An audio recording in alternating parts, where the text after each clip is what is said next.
Now Milo, of course as soon as I come out here you want to come and play on the carpet, but you're going to have to stay out the way, brother. I know. Yesterday when I was browsing Facebook, this article from Men's Health UK came up, and it said that the Gladiator Press offers a way to challenge your core and shoulders at the same time, and we think it's a seriously underrated exercise.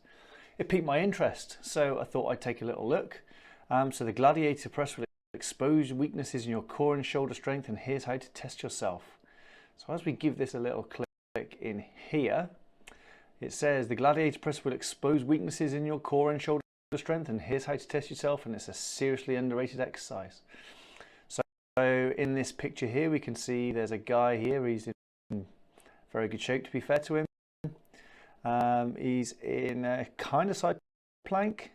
We've got both feet on the floor, we haven't got our ankles and knees stacked, and we've got a weight above our head. Looks like that's probably a 12 there.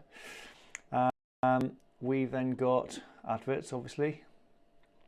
Jump to benefits of Gladiator Press, how to do it. Well, I just want to know how to do it, and we're going to see if we can give this a go. Now, interestingly, this guy is actually in a side plank, but he's on his elbow rather than his hand. His ankles and knees and hips are stacked, and he's got a dumbbell instead of a kettlebell, but you know what? We'll just go with the kettlebell version. Now, how to do it? Using a light to moderate weight, lying aside, it's set up in a side plank, support yourself on a forearm or a straight arm. Okay, so I would assume that the forearm would be the easier version and the straight arm would be our more advanced. Hold a kettlebell or a dumbbell in the top hand and rack it at shoulder height. Brace your core and squeeze your glutes. Keep your body in a straight line from head to heels, not like that top picture did. Press the weight directly upwards until your elbow is fully extended. Pause briefly, keep your hips lifted and your torso stable. Lower the weight back to your shoulder under control and complete all reps before switching sides. So aim for 5 to 10 reps each side, 2 to 3 sets. If the move is too advanced, you can regress the exercise onto your knees to reduce the difficulty. You can also build up your side plank duration without adding a weight first. So I'm guessing that this here is going to be our example of both a regression here and maybe a progression here. Whereas this guy is probably a progression being on stacked ankles, knees and hips here, but a regression onto the elbow. So they said to start with a I think it's about light to moderate weight. So I've got and see what I think about it. 14, 16 and 20. So I think I'm going to start with a 14 just to see how difficult it actually is. I'm figuring that my right arm is going to be stronger than my left, so I'm going to set up my side plank. Let's start on elbow and we'll work our way up to see how good it is. So I reckon it's probably going to be easiest to rack it, get into side plank in here, and then press that way. And it's saying 5 to 10. So 3 there, 4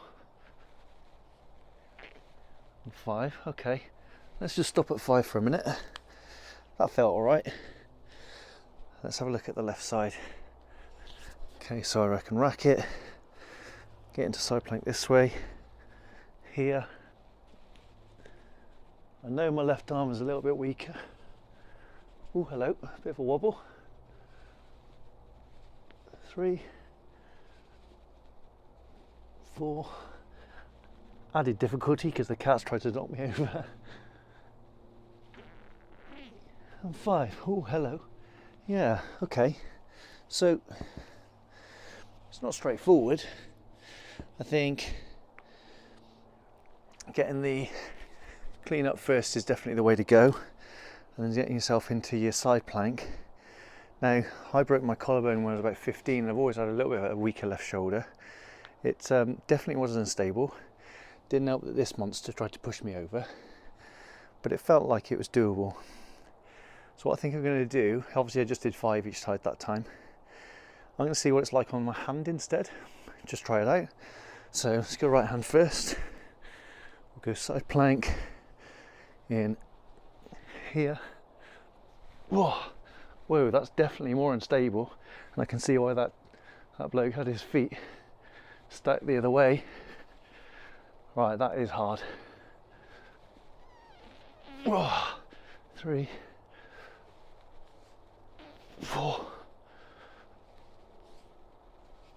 Yeah, that's proper hard. Extra stuff in the wrist. I'll be interested to watch it back to see how sort of straight I was, whether I was a bit too far out or a bit far underneath.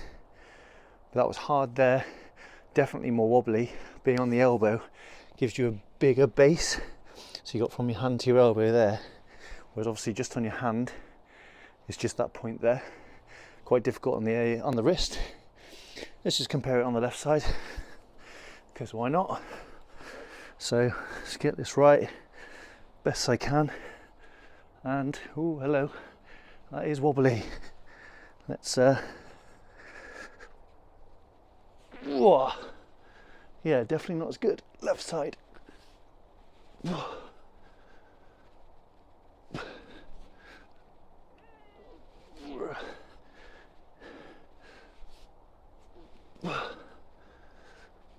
Oh no, can't. Going to fall over. This little monster's going to push me as well. So that's really hard. 14, 16, 20. At the minute there's no chance of me trying these two. Left shoulder's definitely got some weakness in it. I'm right-sided dominant. I've had a previous injury here. Whew. Got me out of breath a little bit as well. Core stuff, you can feel that your obliques and sides are working, but actually I think it was more in my wrists and obviously in the shoulders. I actually feel quite a lot in the side of the shoulder, which is quite interesting. Not easy at all. Would I recommend you give it a go? Yeah, have a play. Why not? Something different. But yeah, definitely start light. Probably get yourself started in side plank. Regress to knees like this if you need to, and then that becomes a lot easier to keep yourself up and down. The next best would be set yourself up in side plank, but maybe put one foot down so that you're a bit more stable at the bottom end. And if for whatever reason you need it any harder, you can, instead of being in side plank like this, you can lift that top leg as well. That would then be crazy hard. So hand there, foot there, be in sort of like a star plank position and then pressing like that. Anyone can show me a video of them doing that, I'll be super impressed. But yeah, 2 to 3 sets of 5 to 10 on each hand of those. Good stuff. So highly recommend, give it a go. Let me know in comments how, if you give it a try, what weight you used, what you found the hardest part. Was it about balancing? Was it about actually just pressing the weight? Any other interesting bits where you find different body parts are working? I'm just curious. Just saw the article, thought I'd give it a click and have a play with it. Let me know. See you in the next one. The other fun thing to try will be to see if we could do it with a kitty. What do you reckon? Yeah! Yeah!